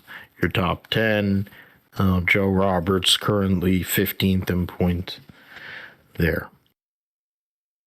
Go to Formula E, which will be the Sanya Grand Prix. Trying to find that. Let's see. Formula E. ABB Formula E. So the Sanya races. The calendar. That's not what I'm looking for. That's trying to standings going from that. So I'll just go back here. Sorry for the delay. Evans 19 points ahead of Oliver Rowland, 25 ahead of Eduardo Mortara, and 27 ahead of Pascal Wehrlein. Those are your top four. Rowland coming off of a win last time out in the second, both of them with the fastest lap in the last three races there. It was race 2 at Germany, race 2 at Monaco. Then prior to that, in the race, in the third race at or second race or whatever race, Rowland got a third, so he's moving up, making up a lot of ground. Supercars, Darwin Triple Crown. Trying to go into that. Supercars. Points for the Darwin Triple Crown. Brock Feeney leading the points by 100 over Matt Payne. And Brody Kostecki, Cam Waters, Kai Allen giving Ford all the top 5. Anton De Pasquale, your best Chevy. Just 9 points behind Kai Allen. Was Ryan, mentioned Will Brown, James Golding, and then Chaz Mostert, your defending champion, has won one race and one pole this season. Go into Indy next.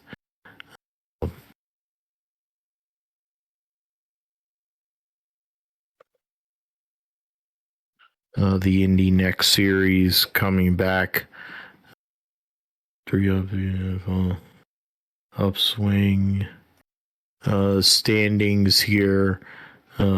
The championship heading into Detroit. Nikita Johnson up by 2 points on Enzo Fittipaldi and 5 on Tymek Kusharek there. So that battle is going to go all the way down the line. Max Taylor's 27 back.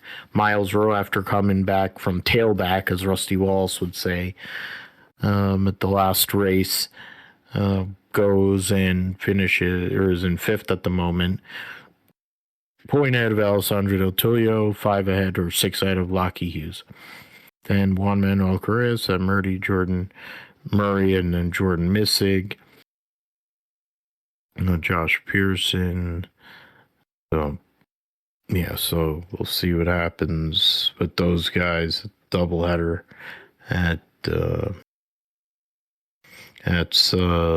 we'll see there.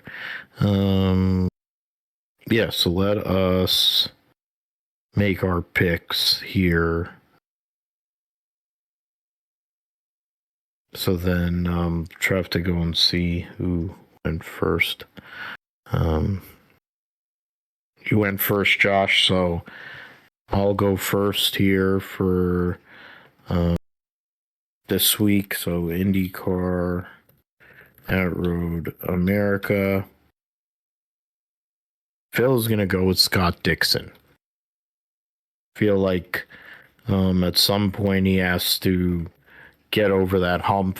I mean, I think the easier play, of course, is his teammate or Kyle Kirkwood, but something tells me it's going to come down to some level of fuel save, and there's no one better at saving fuel than Scott Dixon. In terms of so that can be a problem there. The IndyCar series standings, current points.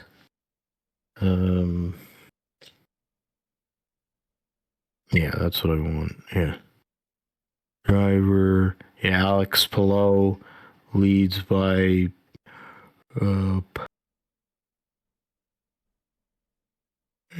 God, 49 over Kirkwood. Kirkwood is 19 points ahead of Malukas. Then you have Lundgaard, Award, Newgarden all kind of close together. To periphery of that is McLaughlin, Rosenquist. Rounding out your top 8, then you have Erickson, Armstrong, and Rahal all separated, and then Scott Dixon all separated by 4 points. So, yeah, in terms of wild card, I'll go with the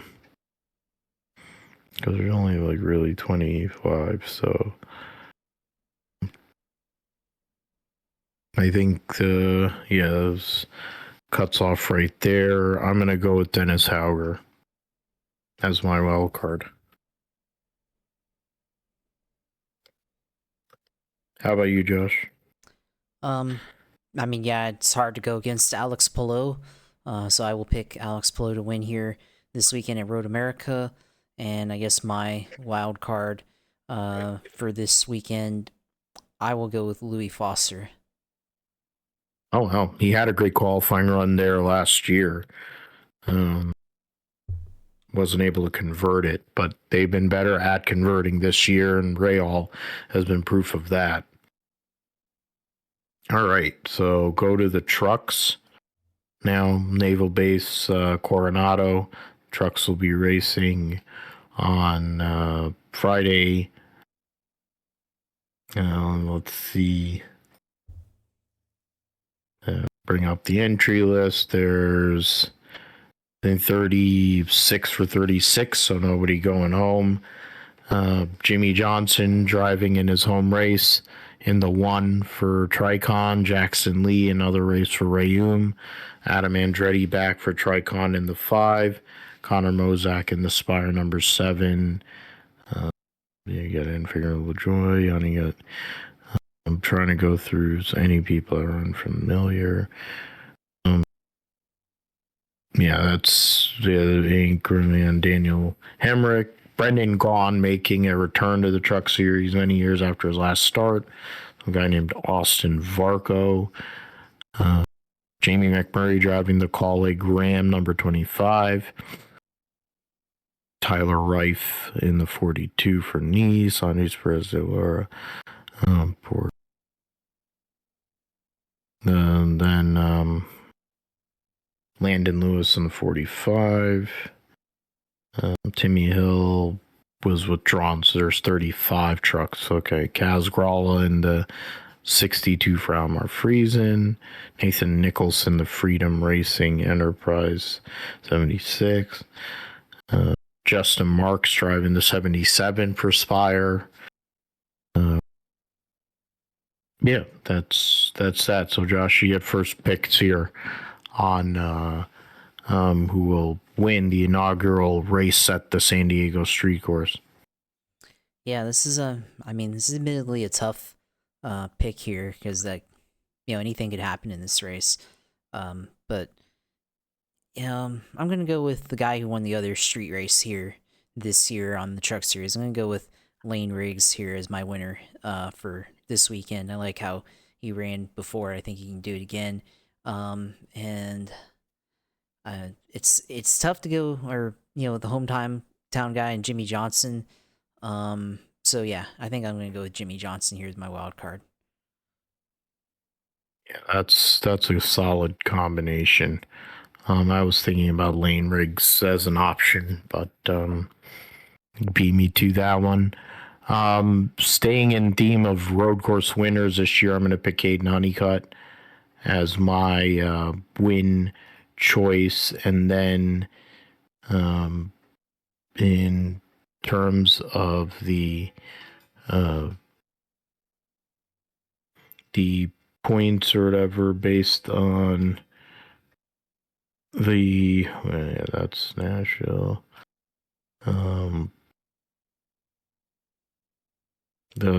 Okay, where am I at? Sorry. I was trying to get the points, but of course I can't do that. Yeah, Lane Riggs is 26 points ahead of Honeycutt in the standings. Chandler Smith 90 back. Those guys are the only ones within the double digit. Ruggiero, Eckes, close there in 4th and 5th. Then Rhodes, Majeski 6 and 7. Not doing that thing. Ankrum, Hemrick, Garcia, all separated by 5 points.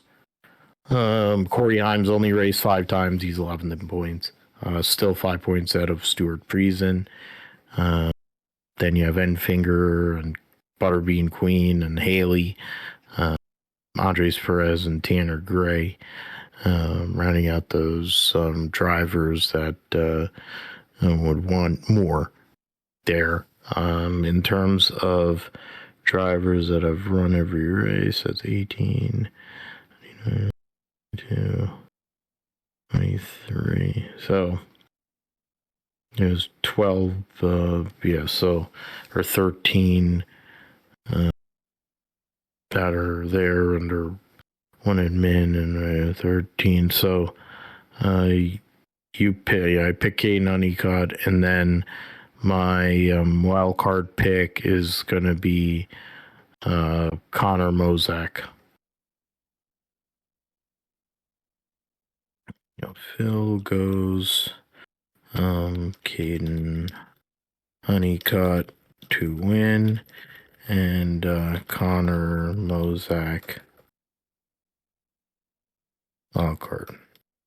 Then in NASCAR, O'Reilly at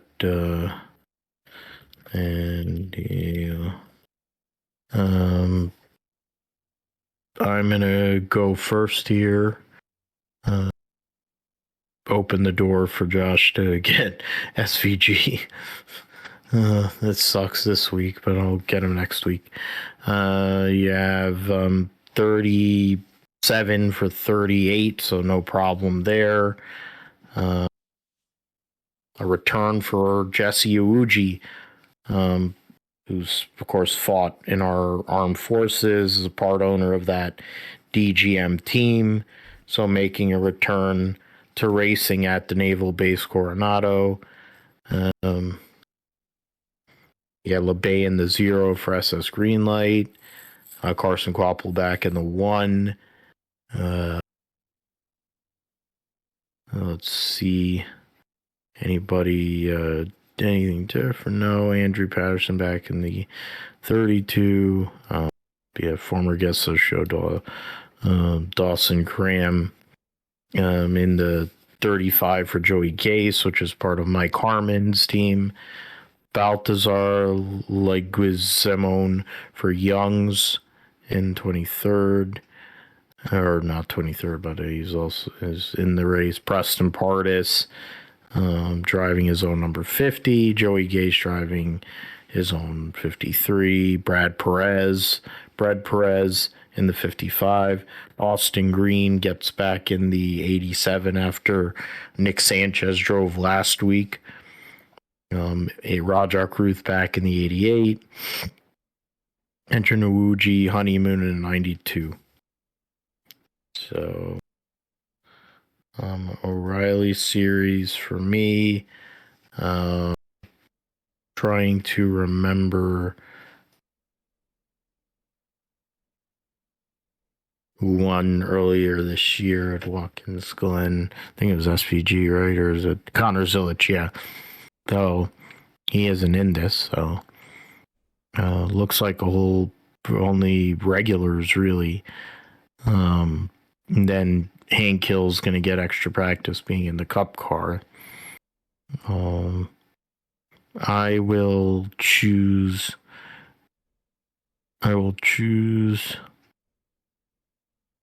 Um, yeah, this is a really hard one. I am going to pick. I'm just going to pick Brent Cruz. I keep on picking him. One of these days, he has to get it done. In terms of a wild card, I will go with as Austin Green. So there you go. So picked picked Brent Cruz win and Austin Green wild card. How about you, Josh? Well, I guess yeah, for me, I will pick. Well, I'm looking at the entry list here on Racing Reference, and it doesn't seem to be correct. So I'm pulling it up off of JSki here. Okay, I guess it is the same. I thought SVG would be on here, but no. I mean, it's hard not to go against Justin Allgaier at this stage. I mean, he's won road course races before, so, and he's continuing to do that. So, yeah, I'll go with him as my pick here to win this weekend, and then I guess as far as the wild card pick goes, I will pick. Man, this is tough, but I'll go with Austin Green. Why not? We're both picking him. Oh, I didn't see that. I don't know. I can. I'll tell you. You can pick Austin Green, and Alex LeBay. Good old Alex LeBay. Yeah. Okay. Yeah. I was willing to go to Bread, but No. and really tank my pick, but but yeah, Alex LeBay, that zero car coming off of their best run of the year by far, so good momentum, and then having a former NASCAR champion there, good road racer, whether he's full time or part time.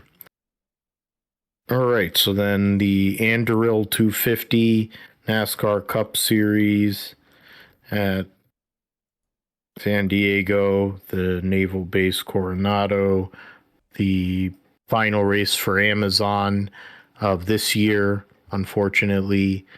So Austria and Jordan are playing in 40 and Levi's Stadium. All right. Anduril 250 Race the Base. Sounds like Ace of Base, which was an old band. They're 39 for 40, so nobody's going home. No. There's usually changes, sponsor changes, whatever. What the hell's Wabash? Anytime, because Blaney drove that Wabash car, I kept on saying that to myself in Junior's voice. What the hell's Wabash? Along with his pancakes Tourette's going on there. But let's see, Hank Hill, continues going to run that 33 the rest of the year. Corey Heim in the Open 67. Jimmy Johnson making his making a start at home, not that far away from where he grew up. Connor Zilich, along with SVG, running Red Bull liveried vehicles. SVG, I think, running a silver one, while Connor Zilich doing the usual blue. Kevin Magnussen giving Trackhouse a fourth vehicle, making his Cup Series debut. The former Formula One driver, current sports car driver for BMW, and in prototypes, and then former he's ran Indy cars as well. But those are those drivers. Doors wide open, Josh. It's SVG or nothing, right? Yeah, I think SVG for the win here. I don't think it's any other way. And I was thinking about picking Connor Zilic, but you know what? I'm gonna go with Kevin Magnussen here. I want to see what happens there, so I'm gonna go with K Mag. I mean, it's the Trackhouse team, so it's the same equipment, of course. Kevin K Mags making his Cup debut, NASCAR debut, so gonna be an interesting and hard learning curve. But they do have an extended practice this weekend because it's a new track. A lot of me wants to go and say Connor Zilic. It would be cool after everything he's gone through recently. But I am going to go with Tyler Reddick instead.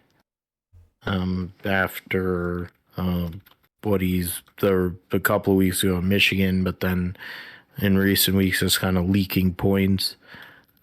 Tyler Reddick to win, and I'll go with Zilic, Connor Zilic, as my wild card. All right, so that's that for the picks. We'll see how it goes. Josh, it's your time here in the sim segment. Yeah, of course. iRacing Season 3 on the way now after the update last week. Lots of updates now to iRacing here. Of course, new content, the naval-based Coronado, aka Qualcomm circuit there. Had tried that yesterday and the day before. I mean, it's going to be a tough circuit. I will tell you that right now. I've been struggling to really get around it and figure something out for that, but it's certainly gonna be a fun race to watch. I will say that, but it's gonna be one that you'd be very surprising to see anything other than SVG, but certainly with the way that things will go through that race, it's gonna be an exciting event. But the course itself, I mean, just looking at it, I'm trying to look at the image of it here. Open image, new tab. Just the it's 21 turn circuit here, or 16. I guess it's a 16 turn circuit. Let's see here. No, yeah, it's 19 turn circuit, but the first turn, I mean, it's not that much of a turn. But then turn 2, it's a heavy braking zone. Turn 3 is going to be where the carrier is. That's going to be a tough corner to master for me personally. For me on iRacing, I had trouble overheating the brakes, just locking it up on corner entry, and struggled with that getting into the tire barriers. Turn 4, turn 5, very smooth. 6, 7, and 8. I mean, that's a very weird chicane. So it's going to be just an interesting way to go about things, I guess. And then there's another chicane after turn 15 and 16 there. That's going to be interesting. Just the amount of chicanes that they have throughout it. And very curious to see how that will play out. Tire barriers around the course, so it's going to be tough for sure. So just curious how they're going to do that. And plus, I think, between turn 4 or after turn 3, turn 4, turn 5, there's a set of railroad tracks there that really upsets the car. The handling there, you're really going to have to navigate that as well. That's going to be very unique to the Cup cars. They've never really experienced that. I mean, I don't know about what they experienced at Chicago, but certainly going over those bumps, it's going to be interesting for sure. So definitely going to be curious to see how they go through that corner, or I guess that section of the track there. But yeah, I mean, on iRacing, I mean, yeah, struggled with it for sure. Turn 3 is going to be the toughest one for me for sure. But there were other corners where I spun out or just had too much power for what the car probably needed. So yeah, it was definitely interesting there. I think we had a race on Sunday night, just three or a handful of people between the Cup cars and the O'Reilly Series cars, and that was definitely a tough race. I mean, the leader wrecked out of it himself. I don't know what happened because he was way too far ahead. Somebody passed me and immediately ran into the tire barriers. So that probably just says a lot about our skill level than the toughness of the track. But it's definitely, from what I've seen on iRacing, it's gonna be a tough course. So it may be one of the more chaotic street races. I'm curious to see, with how chaotic things were in 2023 with Chicago. Wondering if it's gonna be on a similar level, but without the rain. So which would make it even more interesting. Maybe even kind of like what we saw with IndyCar at Nashville when they ran the street course for the first time in 2023 or 2021. So that's curious there for sure. But yeah, that's mainly the big highlight there is the Coronado Street Circuit out there now on iRacing. Laguna Seca is released now on iRacing, but you'll have to pay for it, which is interesting because iRacing has always included Laguna Seca as free content, and now with the rescan and refresh of Laguna Seca, they're now charging you for it. So I know some people are unhappy about that decision there. So yeah, that's going to be an interesting one there. I like the fuel calculator that they have. Probably means I'm going to be relying less on my third party inputs for sure for iRacing that I have, and definitely rely on more of the in game, I guess, user interface there for that. So that'll be good, and can run less programs to run iRacing. So, or to, I guess, run iRacing with the experience that I want. So that'll be good for sure there. But yeah, I think mostly for me, probably just trying to attempt at the Qualcomm circuit here in the Cup Series or in the truck. So that'll be a lot of fun, I think. Hopefully, it don't tank my road course I rating too much on there. So that'll be fun for sure. So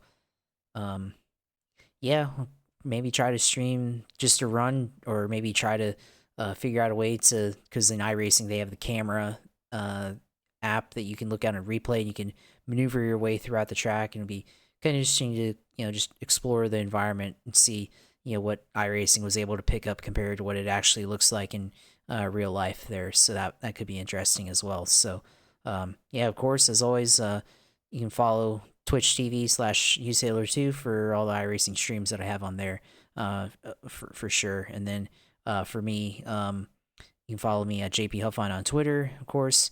Find me Josh Huffine Photography Instagram, of course our podcast, Grip Strip Podcast on YouTube, TikTok, JP Huffine 8 on there. So follow us on there and subscribe to our pages, of course. And certainly looking forward to this weekend of racing here, especially at the new circuit, Coronado Street Circuit, Naval Base Coronado on there. So that'll be funny to see and fun to watch for sure. And yeah, that's it for me this week. And of course, congrats again to your team winning, and be able to enjoy that for certainly at least another year, if not a long time. Thank you, brother. Appreciate it, and always for all your great insights and thoughts here in regards to all of our content that we have here, whether racing, all the different series, and then the sim and sports. Wouldn't do without you. Of course, unless you're on vacation, then I have to find somebody. But usually you're here, so that's what's good. Yeah, we have to get the show on the Grip Strip Podcast YouTube page. Easiest way to do it. Otherwise, you can get it on philipgmatthew.com audio version at least, or GSP 1428 on YouTube. You can find me at PGMGSP28 on Instagram, or PGMatthew28 on Twitter. Our Podbean page is where we share and host our podcast.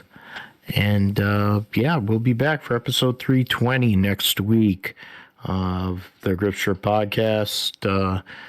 talk about everything went on at Coronado. We'll also talk about Road America, lead in a Snoroma for NASCAR, and then talk about the 6 hours at the Glen, which will be attending. Vacation, essentially my summer vacation, or at least the vacation in the month of June. Other vacations coming up, but talk about that and the history of Watkins Glen because I love that place. And so we'll be here next week. Thanks for tuning in, liking. So like, subscribe, share, post wherever you can, the GSP. And for Josh, I'm Phil. We'll see you next week.